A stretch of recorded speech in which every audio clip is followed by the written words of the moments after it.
dans quelques jours Hanouka. Et comme on l'a vu dans la Gemara, Hanouka, on demande du parfait. Que du parfait. Depuis le départ, en général, le hidour mitzvah, l'embellissement de la mitzvah, c'est une option. C'est si tu veux, tu fais ta mitzvah, et après, si tu veux l'embellir, tu l'embellis. Et là, dans le Shulchan Aruch, quand tu ouvres le Shulchan Aruch, comment il faut allumer les bougies de Hanouka? On te le met officiellement. La Gemara, elle a mis officiellement. Aujourd'hui, chacun qui te dit comment on allume les bougies de Hanouka, qu'est-ce que tu lui dis? 1, 2, 3, 4, 5, 6. C'est même pas. C'est rentré que c'est le hidour. Et comme on a dit les Ashkenazim, il y a 2 hidours, alors ils font les 2 hidours, d'office.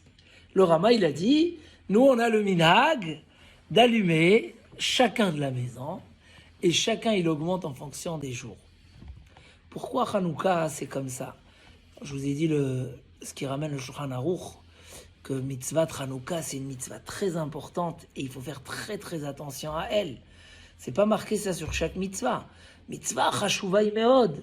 On a des règles que même un pauvre doit vendre ses vêtements pour publier le miracle. Mais publier le miracle, c'est pas un souvenir. Si c'était qu'un souvenir et se rappeler, on l'aurait fait chacun chez soi. Là, on nous demande, Pirsumé Nissa, publier le miracle. Et puisque c'est publier le miracle, nul est dispensé de cette mitzvah. C'est quoi exactement le miracle? Le miracle, c'est quelque chose qui est à notre portée ou qui n'est pas à notre portée.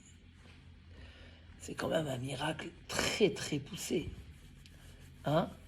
C'est un miracle très poussé. Ils sont allés, ils ont fait la guerre. Ils étaient à une petite poignée contre des milliers de personnes. C'est quelque chose que... Est-ce que moi, je peux apprendre de ça quelque chose aujourd'hui? En dehors de la Emouna, qui vient se rajouter. Mais qu'est-ce qu'on apprend de particulier à Hanouka par rapport à ce que nous, on peut faire de mieux? Les fêtes, c'est pas un souvenir, c'est vivre un moment. Ce qui s'est passé, Bayami Mahem, Bazema Nazé. Dans ce temps-là, et comme dit Rav Dessler, si tu rentres dans ce moment qui est toujours existant, du miracle. Mais aujourd'hui, des miracles. Et parlant de miracles comme ça, qu'une fiole d'un jour brûle pendant 8 jours. C'est inexplicable.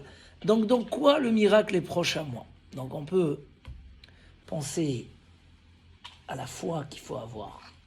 Et que même dans l'obscurité du Covid et de tous les problèmes économiques qu'il y a autour de nous, on va quand même avoir la Emouna que pour Akadosh Baruch Hu, tout est possible. Mais cherchons quelque chose dans notre travail, quand on va allumer ces bougies de Hanouka, qu'est-ce que ça peut nous amener dans notre travail personnel? Et pourquoi, si on étudie les règles de Hanouka, c'est très très pointu. Il y a un horaire exact. Quand les gens ils sont dehors, c'est une publication. C'est pas qu'un accomplissement. Il y a le pire Soumenissa.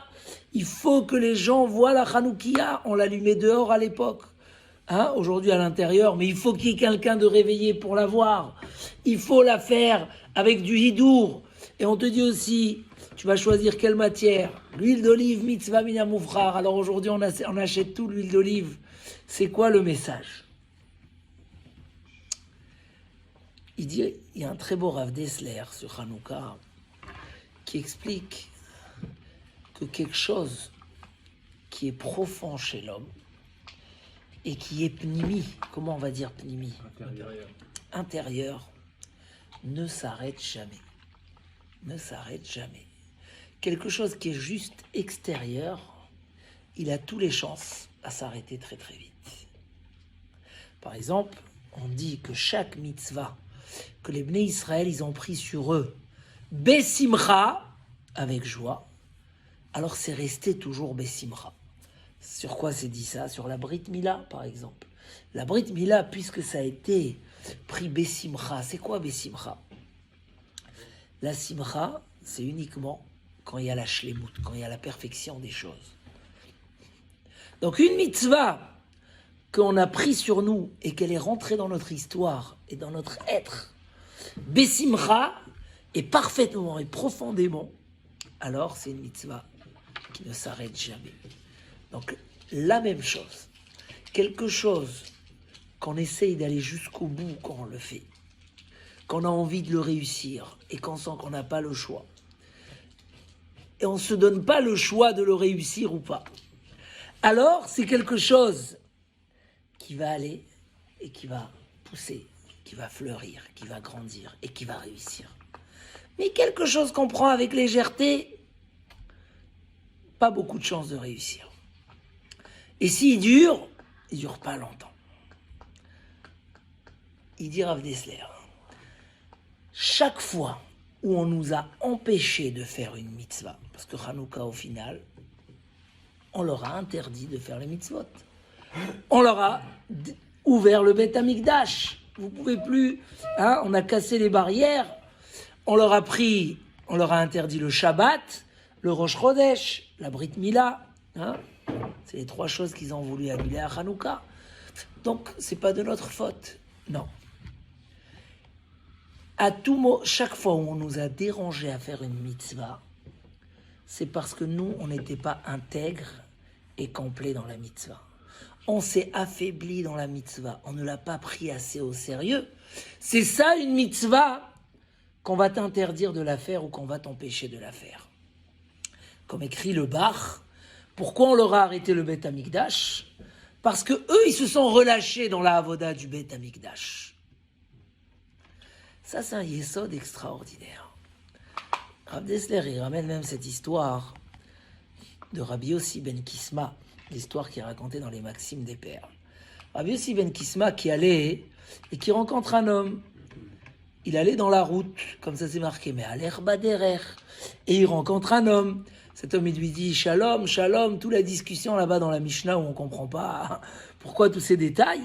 Et après, cet homme-là, il lui dit viens habiter chez nous et on va te donner des milliers de milliers d'argent. Viens habiter dans notre ville. Et Rav Yossi, elle lui dit non, même si tu me donnes tout l'or du monde, je n'habiterai que dans un endroit où il y a la Torah. Un endroit où il n'y a pas de Torah, ça ne m'intéresse pas, même pour des millions. Il dit là-bas que qui c'était cet homme-là ? C'était Eliyahu Hanavi, qui est venu le mettre à l'épreuve. Voir, est-ce qu'il est prêt à s'éloigner d'un endroit de Torah ? Mais pourquoi il a mis dans une épreuve ? Parce qu'il allait dans la route, parce qu'il était déjà en train, lui-même il s'est éloigné. Pour ça la Mishnah elle précise ça. Si toi tu t'éloignes de quelque chose, attention, tu risques de le perdre. Parce que cette chance de servir à Kadosh Baruch Hu, c'est une très grande chance. C'est un très grand bonheur. Et si toi, tu ne reconnais pas le bonheur que tu as, ou tu lui donnes pas une importance, alors tu perds la chance de l'avoir. Ça veut dire, depuis quand Akadosh Baruch Hu, il donne aux Grecs, le droit comme ça d'arrêter le Beth Amikdash. C'est incroyable. Qui veulent tuer, qui veulent faire du mal. Bon, c'est les xérotes. Mais depuis quand on nous prive ? On a le Beth Amikdash, non, vous sortez, vous arrêtez. On veut faire Shabbat. Ils voulaient faire Shabbat. Ils faisaient Shabbat. On leur a interdit de faire Shabbat. Depuis quand ? Pourquoi Hachem il laisse une chose comme ça ? C'est parce que eux ils se sont relâchés. Donc il dit Rav Dessler quelque chose d'extraordinaire. Et là je veux pousser un peu plus loin. On aime bien prendre la vie en douce. En douce. Nos devoirs dans la vie. Ce qu'on construit dans notre vie. Je vais prendre l'exemple de les mitzvot assez. Fait, la Torah nous dit, il n'y a pas que des interdits. La religion ne se pose pas sur des interdits. Je ne parle pas maintenant de l'interdit, quel but il a par derrière, etc. On a des mitzvot assez, et on en a beaucoup. Combien de brachot un homme il doit faire par jour ? Par shemen, par la petite fiole, c'est Pe'echaf, c'est 100. Kaf, Yerech Yaakov, le pied de Yaakov. Kaf, c'est aussi 100. À Hanouka, on répare l'affaiblissement que l'ange il a fait. Mais on parlait la paracha de la semaine dernière, un juif, il doit faire 100 brachot par jour. 3 tfilotes par jour. On a des devoirs à faire. On est rempli de choses à faire. Mais il y a ce petit sentiment-là de dire tranquille, je peux, je fais, je peux pas, je fais pas. Les Hashmonaïm, ils ont pu nous en sortir de cette situation. C'est eux qui ont déclenché le miracle. Comment ils l'ont déclenché? Parce que eux, ils ont dit écoute, il n'y a pas le choix. On est obligé d'aller se disputer pour nos valeurs. Sinon, on les perd. Rien que quand ils ont dit ça, les miracles sont tombés du ciel. Parce qu'ils ont senti qu'il n'y avait aucune chance. Mais qu'est-ce qui les a amenés à faire cette guerre? C'est qu'ils sont arrivés, eux, ils étaient à un niveau de dire « Mais on ne peut pas rester comme ça. » Et quand un homme, il sent qu'il n'a pas le choix, parce que il a besoin de ce niveau pour être ce qu'il doit être, et que sa vie n'a pas une vraie valeur si elle n'a pas ses valeurs, et qu'on n'est pas là que pour s'en sortir des problèmes de la vie et subvenir à nos besoins. C'est pas pour ça qu'on est venu. Et si l'homme y ressent cette importance-là, alors les miracles et la lumière arrivent. Alors que si on ne le sent pas, on les perd. Donc le miracle de Hanouka, cet éclairage est venu parce que ils ont ressenti que c'était tellement important qu'il fallait tout donner pour ça. Ils étaient prêts à faire Messirut Nefesh pour ça. À tel point, on voit que quand ils sont rentrés au Beth Amikdash, ok, laissant la guerre, l'essentiel du Hanouka n'est pas fondé sur la guerre, sur l'huile. Sur l'huile. On parle presque pas de la guerre. La Gemara, quand elle dit le miracle de Hanouka, l'huile. Mais ça va, l'huile, c'est un petit miracle. C'est quoi? C'est que l'huile, elle a brûlé. Parce que quand ils sont arrivés, ils avaient le droit d'allumer avec de l'huile impure. Ils avaient le droit. Oui ou non? Pourquoi? Parce que quand le tzibour, il est entièrement impur, quand la majorité du tzibour, du public est impur, la Torah autorise d'allumer, même si l'huile, elle n'est pas pure. Mais eux, ils ont dit non. Toute la réussite de ce qu'on a fait, c'est parce qu'on a compris l'importance des valeurs qui sont dans nos mains. Tout ce qu'on a perdu, cette chance-là, c'est parce que on avait un petit peu délaissé ces valeurs. On va maintenant revenir et on va commencer sur sur du moitié-moitié, sur bon, on peut pas, alors on fait etc. Mais non, ils se sont mis à chercher. Ils ont dit un jour où on peut faire pur, on va faire un jour pur. Et là, Kadosh Baruch Hu, quelqu'un qui veut s'approcher de lui, quelqu'un qui veut bien faire, Kadosh Baruch Hu lui donne la chance. Et là, j'arrive à quelque chose d'important. Je vais diviser en 3 le message qu'on pourrait prendre de ces bougies qu'on doit se rappeler. Que si toi, tu as envie d'aller jusqu'au bout des choses, si tu as envie de servir à Kadosh Baruch Hu, si tu veux faire bien ce que tu dois faire, Akadosh Baruch Hu va t'ouvrir les portes. Il va te donner la possibilité. Même s'il faut un miracle, tu auras le miracle. Et le miracle, il va venir même dans la plus grande obscurité. C'est pas pour rien que Hanouka, ça tombe dans la période la plus... le froid, le noir, Covid. On vient et on te dit, sache, le miracle est dans tes mains à toi. Si tu l'as fait à la douce, ce que je peux, je fais, ce que je peux pas, on ne peut rien construire avec ça. Pour ça, Hanouka, on va pas au minimum de la mitzvah. Ve'a mehadrin, mina mehadrin. Et celui qui peut allumer dans le temps, alors, chaviva mitzvah besha'ata, la mitzvah, elle est très chère quand elle est faite, on s'entend. Et celui qui allume les bougies comme il faut, il aura des enfants, talmidei chachamim. Parce que c'est comme ça que tu vas transmettre les valeurs. Un fils qui voit que son père, il s'en fiche. Il fait parce que, voilà, quand il peut pas. Alors, pas sûr qu'il va suivre. Quelqu'un qui sent que c'est important. Il y a 2 niveaux dans ce qu'on veut entreprendre dans la vie. Prenons par exemple le couple. C'est ce qui va nous parler encore un peu plus. Mais ça va être la même chose pour les 3 filotes qu'on doit faire tous les jours. Pour l'étude qu'un homme il doit fixer dans sa vie tous les jours. Prenons tous ces exemples. Mais prenez par exemple le couple. Tiens, un homme qu'une fois qu'il est marié, ça y est, shalom. Les choses doivent aller tout seul. Il n'investit rien de nouveau. Et vous savez, c'est quoi le résultat? Hein, le test, il commence le lendemain du mariage pour voir où tu es là, ta tête, elle est là. Celui qui laisse comme ça les choses aller, il a beaucoup de chances que les choses ne vont pas aller. Mais celui qui a investi, parce que pour lui, c'est important. C'est important. Il met de l'énergie pour que ça marche et que ça se passe bien. Et il donne de l'amour gratuit. Et il fait des choses gratuites parce qu'il veut. C'est là le secret du succès.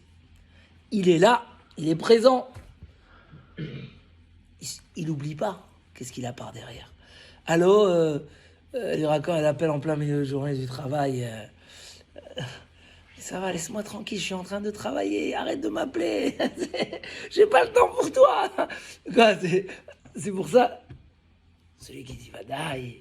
Ah, voilà, c'est une bouffée d'air d'avoir un appel comme ça. Tu as besoin de moi, les enfants, ça va, etc. Celui qui garde, on s'investit. La Torah nous a demandé énormément d'investissement parce que l'homme est là pour construire, pour faire, pour créer du mérite, pour produire. C'est ça. Et pour ces choses-là, comme il nous a dit Rav Dessler, tu les fais à fond. Quand tu n'arrives plus, c'est là où le miracle il arrive. Il y a même une limite naturelle que la Gemara a dit, il y a des endroits où si Dieu ne t'aide pas, tu peux plus. Iloulé Hashem ozro lo yacholo. Si Hashem ne t'aide pas, tu peux pas. Mais Hashem il est là pour t'aider. Tu vas arriver au moment où ça y est. Mais toi, comment tu as entrepris l'effort jusqu'à ta limite? Mais tu n'es pas aveugle, tu vois que derrière ça, tu n'as pas moyen d'avancer. Non, parce que toi tu dis, j'ai pas le choix. C'est tellement important, je suis obligé de pousser jusqu'au maximum. Et c'est là où tu as l'énergie de pousser jusqu'au maximum, parce que tu te dis, je ne sais pas comment je vais faire après, mais je suis obligé. Quand on est obligé, un homme que s'il n'a pas de voiture, il n'a pas de travail. Il dit, il n'y a pas, je vais aller, je vais prendre un crédit, et comment je vais le payer, je ne sais pas. Mais sinon, je n'ai pas de travail. Un homme qui réalise et que pour lui, c'est une importance indispensable, alors il va jusqu'au bout des choses. Et quand on va jusqu'au bout des choses, on a le secret du miracle. Alors que si on ne donne pas, c'est là où ça s'arrête. Et le message de Hanouka, c'est aussi ça. C'est de dire le miracle, c'était pas une fois à l'époque du temple. Rabbi Hanina ben Dossa, quand sa fille, elle voulait allumer les bougies de Shabbat, mais elle a mis du vinaigre à la place de l'huile. Vous connaissez cette histoire dans la Gemara. Et il a vu sa fille qui pleure. Il dit, comment je vais faire? J'ai que du vinaigre. Il lui a dit, celui qui a dit à l'huile que l'huile allait brûler, il va dire au vinaigre qu'il a brûlé. Et ça s'est passé comme ça. Mais elle a déjà pris le vinaigre. Elle a déjà dit, mais je dois allumer des bougies. Mais comment tu penses, je dois allumer mes bougies quand il n'y a rien? Comment tu es en train d'aller chercher alors qu'il n'y a rien? Parce que l'aide d'Akadosh Baruch Hu est promise à celui qui donne la vraie valeur et qui va jusqu'au bout des choses pour construire. C'est-à-dire que celui qui va à la tefila le matin, mais Tzibour, ou celui qui ne va pas, c'est peut-être pas une différence de possibilités. Peut-être que les deux, ils ont les mêmes empêchements, les mêmes difficultés, les mêmes. Mais l'un, pour lui, la tefila Betzibour est indispensable, hein, Axel? Et pour l'autre, elle n'est pas indispensable. Elle est dès que possible. Et puisqu'elle est que dès que possible, tu n'as pas une aide du ciel qui est avec toi. Et c'est là, peut-être à la limite, on peut même t'empêcher à la faire. Parce que tu n'as pas cette siyata d'Ishmaya. Siyata d'Ishmaya, c'est cette aide de faire. Donc ce message de Hanouka, que les Hashmonaïm sont partis se lancer sur quelque chose qui était impossible. Il n'y avait aucune chance. Mais chez eux aussi, c'était impossible et aucune chance de ne pas faire. Et c'est là où les portes s'ouvrent.